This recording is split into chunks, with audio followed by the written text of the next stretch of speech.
जय झूलेलाल। भोपाल खां मां अशोक छाबड़िया सिंधी शख्सियत में तव्हां सभिनी दर्शकनि जो स्वागत थो कयां। अॼु असां सां जेका पुरकशिश शख्सियत जुड़ी आहे उन जे बारे में मां तव्हांखे ॿुधायां। उहे हिकु बैंक खां रिटायर्ड कर्मचारी आहिनि, साण ई कलाकार, साहित्यकार ऐं अदबी लेखक बि आहिनि। अचो त उन्हनि सां रूबरू था थियूं।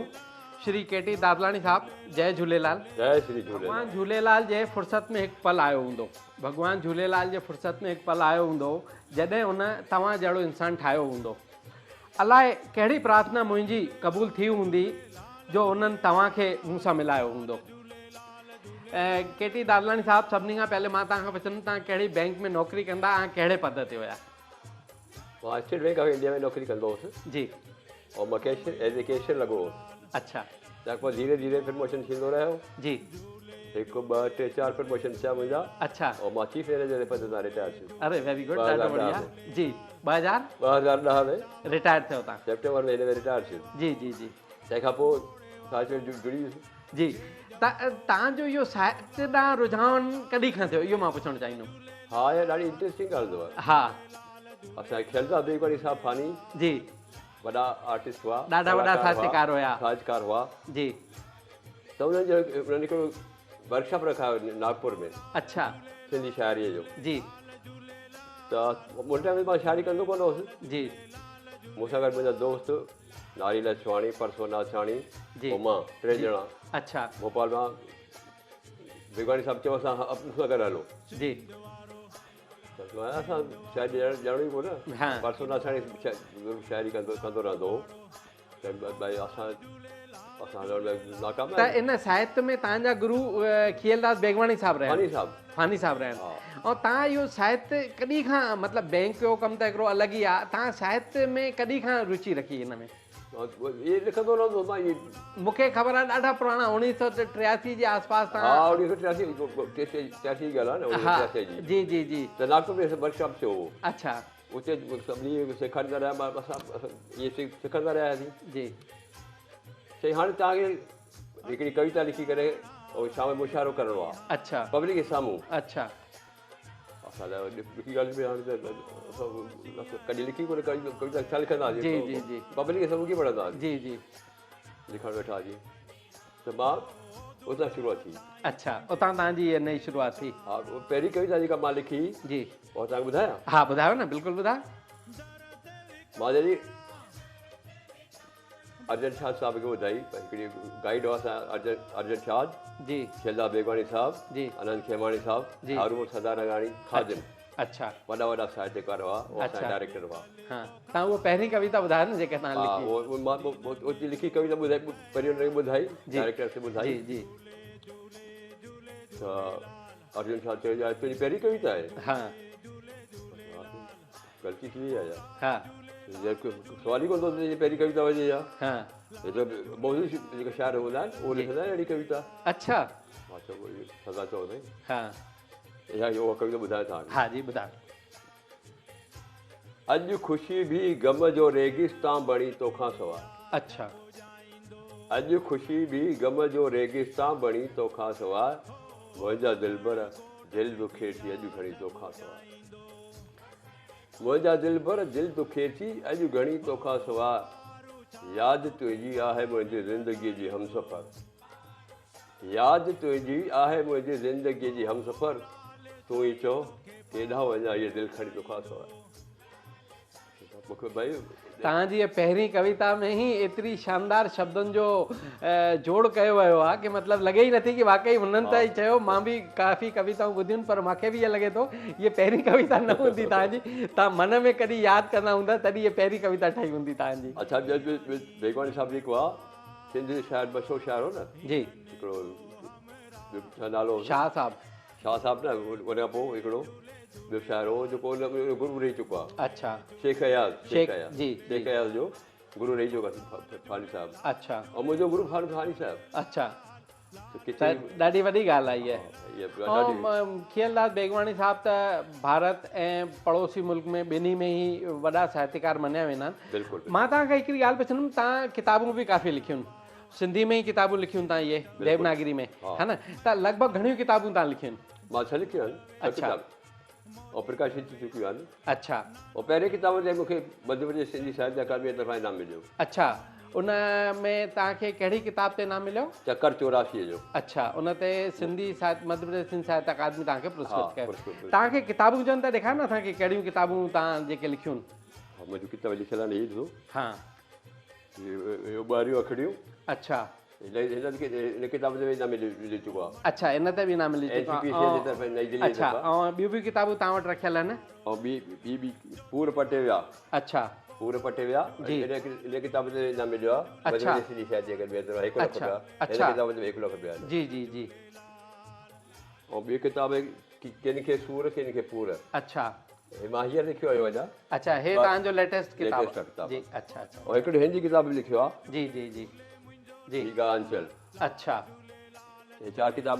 इहो हिंदीअ में लिखियो अथव हा, तव्हां? हिंदी में हिंदी अच्छा किताब। अच्छा अच्छा अने असां ॿ किताब, जेको पहिरियों किताब चकर 84 जो, जी जी ॿियो किताब तृष्णा। अच्छा टोटल 6 किताब लिखिया आहिनि। अच्छा ऐं 1000 कविताऊं मुंहिंजूं लिखियल आहिनि, पयूं आहिनि। अच्छा, 1000 कविताऊं अञा लिखियल पयूं आहिनि हा, तव्हां? 1000। ॾाढो बढ़िया लेखक आहियो तव्हां, साहित्यकार आहियो। तव्हां असांखे काई कविता ॿुधायो न।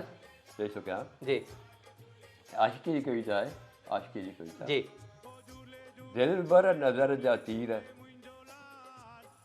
दिल भर नज़र जा तीर कमाननि ते थो कशे, दिल भर नज़र जा तीर कमाननि ते थो कशे, काह करे आयो हिकदमि दिलि खे वियो दसे, काह करे आयो हिकदमि दिलि खे वियो दसे, नेणनि जा नखरा निराला, नेणनि जा नखरा निराला ज़रब ॾियनि दिलि खे, नेणनि जा नखरा निराला ज़रब ॾियनि दिलि खे, प्यासे लबनि जो लर्ज़ण हड़ई वियो खसे, हड़ई वियो खसे, दिलि भर नज़र जा तीर कमाननि ते कशे। महबूबनि जे दिलि में हिकु ख़्वाहिश आहे इहा, महबूबनि जे दिलि में हिकु ख़्वाहिश आहे इहा, वाट न विछड़े कोई चल मंदिर वञी रसे, ॾाढो बढ़िया, ॾाढो बढ़िया। वाट न विछड़े कोई चल मंदिर वञी रसे, दिलि भर नज़र जा तीर कमाननि ते थो कशे। हाणे हिकिड़ी ॿ लाइन ॿी ॿुधायो जी जो ख़ासि आहे हिन गज़ल जो। जी पेर त खण मंदिर ॾे, पेर त खण मंदिर ॾे छालनि खां छो थो ॾकी, पेर त खण मंदिर ॾे छालनि खां छो थो ॾकी, रंग हिन जो रचंदो पट ते जॾहिं गसे। वाह वाह, छा ॻाल्हि कई आहे तव्हां, ॾाढी बढ़िया। मां तव्हांखां दालानी साहिबु हिकिड़ी ॻाल्हि ॿी पुछणु चाहींदुमि कि तव्हांजी काई किताब हिकु बॉम्बे में बि सेलेक्ट थी आहे जेका पढ़ाई वेंदी, उन जे बारे में ॿुधायो न असांखे। उहा मुंहिंजी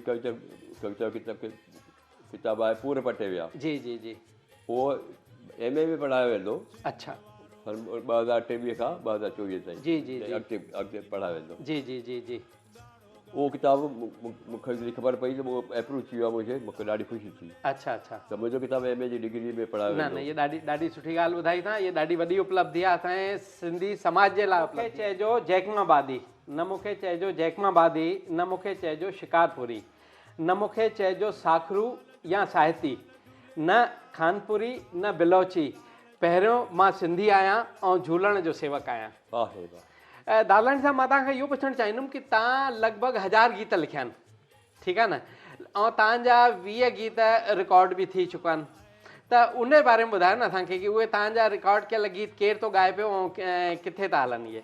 इहे मुंहिंजा गीत जेके रिकॉर्ड थिया आहिनि 1999 में जी दिलीप लालवाणी, नारी लाछवाणी जी उन्हनि ॻाया गीत। अच्छा उहा कैसेट ॾिसण लॻा 20 उन गीतनि में अच्छा नारायण स्वामी जा गीत बि हुआ, गोवर्धन भारती जा गीत बि हुआ, जी ऐं परसों नाथानी इन्हनि बि ॻाया आहिनि छा तव्हांजा गीत, लालवाणी जी? फानी साहब जा गीत उन में बि हुआ। अच्छा, सभिनी वॾे शाइर जा गीत मुंहिंजा गीत उन सां गॾु ॻाया विया पहिरियों दफ़ो। दिलीप लालवाणी ऐं नारी लाछवाणी ॿिन्ही गॾु ॻाया। अच्छा अच्छा, तंहिंखां पोइ वरी उन खां पोइ संत हिरदाराम साहिब ते हिकिड़ी कैसेट कढी आहे, जी उन में दिलीप लालवाणी गीत ॻाया मुंहिंजा। अच्छा, ऐं तंहिंखां पोइ परसे 20 गीत ॻाया आहिनि, अच्छा परसे नाथाणी जी जी जी 20 गीत। उहो चालू आहे रिकॉर्डिंग हले पई गीत जी। अच्छा, अञा हले पई थी तव्हांजा? हा, ॾाढा सुठा गीत ॻाया। अच्छा अच्छा अच्छा, त लॻभॻि 30 गीत रिकॉर्ड थी चुका आहिनि मुंहिंजा। 30 गीत रिकॉर्ड थी चुका अथव?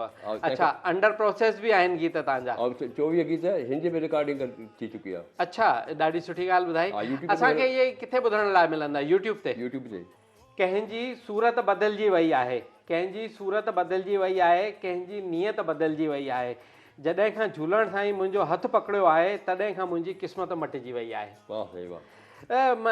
भाई साहब मां तव्हांखे इहो पुछणु चाहींदुमि कि तव्हां लॻभॻि 200 नाटकनि में कमु कयो आहे, त उन में कहिड़ो कहिड़ो रोल कयो, उन बारे में कुझु ॿुधायो न असांखे। मां फिल्म में बि कमु कयो आहे। अच्छा।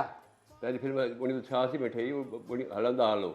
हा हा। हुन बेगवानी साहब गीत लिखिया हुआ। अच्छा। ऐं यदुराज सिंह हिकिड़ो हिंदी डायरेक्टर हो। जी जी। हुन पंहिंजी डायरेक्शन कई। जी जी जी जी। उहा फिल्म रिलीज़ थी चुकी आहे। अच्छा। ऐं असां उन फिल्म में तव्हांजो कहिड़ो रोल हो? मां हीरो ठहियो। अच्छा, तव्हां हुन में हीरो आहियो। ॾाढी बढ़िया ॻाल्हि ॿुधाई तव्हां। मां हीरो हुयुसि। जी जी जी। तंहिंखां पोइ ॿिए फिल्म हिंदी फिल्मूं बि कयूं आहिनि। अच्छा। यदुराज सिंह ठाही हुई फिल्म भोपाल में। जी जी। हुन में साइड रोल आहे, हीरो। अच्छा अच्छा, ठीकु आहे। ऐं तंहिंखां पोइ दूरदर्शन में आर्टिस्ट आहियां मां। अच्छा, दूरदर्शन जा तव्हां रजिस्टर्ड आर्टिस्ट आहे, इहो मूंखे ख़बर आहे। जी जी जी। दूरदर्शन आकाशवाणी हुन में नाटकनि जे लाइ कलाकारनि खे रजिस्टर्ड कंदा हुया, तव्हां हुन कलाकारनि में हुन में रजिस्टर्ड हूंदा हुआ। बिल्कुलु। अच्छा अच्छा, इहा ॾाढी सुठी ॻाल्हि ॿुधाई। मां तव्हां न्यूज़ रीडर बि रहिया हो, उहो कहिड़े सन में रहिया इहो ॿुधायो मूंखे। 1983 में। 1983 में तव्हां हिंदी न्यूज़ रीडर रहिया। 1983 में 83 ताईं मां बि आकाशवाणी में कमु कयो, 3 साल मां हुते आकाशवाणी में हुउमि। त तव्हां हुते न्यूज़ रीडिंग कंदा लोकल हुन में, उते असांजा काफ़ी सुञातल हूंदा। विनोद तिवारी साहब मुंहिंजा मित्र हूंदा, उहे न्यूज़ रीडिंग। न्यूज़ पढ़ियो आहे। अच्छा। प्रादेशिक समाचार। हा, हुते हिकु आनंद करे बि हूंदा, उहे बि न्यूज़ पढ़ंदा हुया। जी, इहे तव्हां ॾाढी सुठी ॻाल्हि ॿुधाई कि तव्हां न्यूज़ रीडर बि रहिया हो। इहा ॾाढी वॾी उपलब्धि आहे समाज जे लाइ कि तव्हां आकाशवाणी में न्यूज़ रीडर रहिया। ऐं तव्हांजा कार्यक्रम आकाशवाणी ते अॼु बि सिंधी हुन में ईंदा आहिनि कार्यक्रम में। हा बिल्कुलु।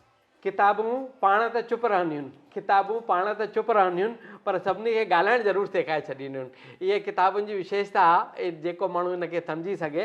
भाई साहब मां तव्हांखे इहो पुछणु चाहींदुमि कि तव्हांखे सिंधी व्यंजन कहिड़ो पसंदि आहे? तव्हां सिंधी आहियो, तव्हां सिंधी व्यंजन ज़रूरु घर में ठाहींदा हूंदा। सिंधी व्यंजन सिंधी असां बीह ठहंदा हुआ जेके। जी।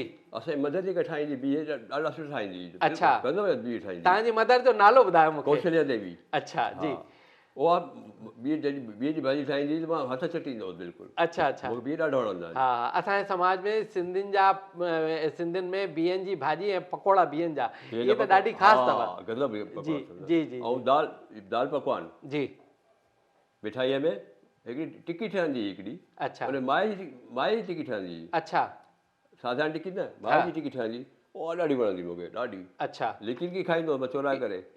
अच्छा, इहो भुॻल माओ हूंदो, भुॻल माए जी टिकी ठहंदी हूंदी। बिल्कुलु बढ़िया। जी, इहा ॾाढी सुठी ॻाल्हि ॿुधाई तव्हांखे हिकिड़ी ॿी ॻाल्हि इहा पुछंदुमि कि अॼु असांजी सिंधी भाषा ॻाल्हाइण वारा ॾाढो घटि था थींदा वञनि, असांजा ॿार ई नथा ॻाल्हाइनि। सिधी ॻाल्हि मां ॿुधायां तव्हांखे, त इहे सिंधी भाषा खे कीअं बचाइजे, इन बारे में कुझु ॿुधायो न असांखे। हिकिड़ी अफ़सोस वारी ॻाल्हि आहे ॾाढी। हा, एक्चुअली छा आहे त असांजे ज़माने सिंधी स्कूल में पढ़ाई वेंदी। जी जी जी। असां बिल्कुलु हाणे त स्कूलनि में ई बंदि थी वई आहे सिंधी भाषा। ऐं सिंधी किताबूं ई नथियूं छपजनि, सिंधी किताबूं नथियूं अचनि पियो।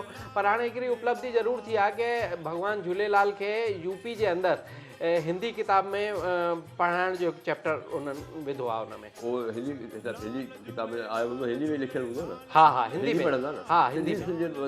हा, सिंधी भाषा जो वाधारो कीअं थिए इन बारे में असांखे कुझु ॿुधायो, उन लाइ छा कयूं? इन लाइ इहो करिणो पवंदो, स्कूल में शुरू करे पंहिंजी भाषा जी सेखार जी पढ़ाइण शुरू कंदो ऑटोमेटिकली। मुंहिंजो त इहो चवणु आहे दादा कि स्कूलनि में नथा पढ़ाइनि पिया, न विषय ई कोन्हे हुननि वटि, ॿार नथा अचनि। पर जेके सिंधी स्कूल आहिनि उहे पंहिंजे तरफ़ां हिकिड़ो क्लास अलॻि सां लॻाए करे सिंधी पढ़ाइनि त कीअं रहे उहो? कमी आहे न। हा, कमी खे स्टूडेंट तैयार कोन था थियनि। जी जी, तैयार करिणो आहे, भई कंपलसरी तव्हांखे पढ़णी आहे। हा हा, सिंधी स्टूडेंट हुजे कंपलसरी पढ़ाइणु खपे। जी जी जी, तॾहिं बि काफ़ी सघंदो। तॾहिं मां सिंधीअ लाइ इहो चवंदुमि, अचो त गॾिजी भाकुर पायूं, अचो त गॾिजी भाकुर पायूं, सभई मिली सिंधी भाषा खे अॻिते वधायूं। आनंद उते न आहे जिते धन हुजे, आनंद उते न आहे जिते धन हुजे, आनंद त उते आहे जिते मन मिले। जीअं तव्हां सां असांजो मन मिलियल आहे, त तव्हांखे सिंधी शख्सियत कार्यक्रम असांजो कीअं लॻंदो आहे असांखे ज़रूरु ॿुधाईंदा। अगरि तव्हांखे सुठो लॻंदो हुजे त इन चैनल खे सब्सक्राइब कंदा ऐं बेल आइकन दॿाईंदा। मुंहिंजो मोबाइल नंबर अथव 9229430047। सिंधी शख्सियत कार्यक्रम अॼु असां हिते ई समाप्त कयूं। जय झूलेलाल। दादलानी साहब, तव्हां सां वरी कॾहिं मुलाक़ात थींदी हिन में। झूलेलाल, लाल झूलेलाल, झूलेलाल झूलेलाल।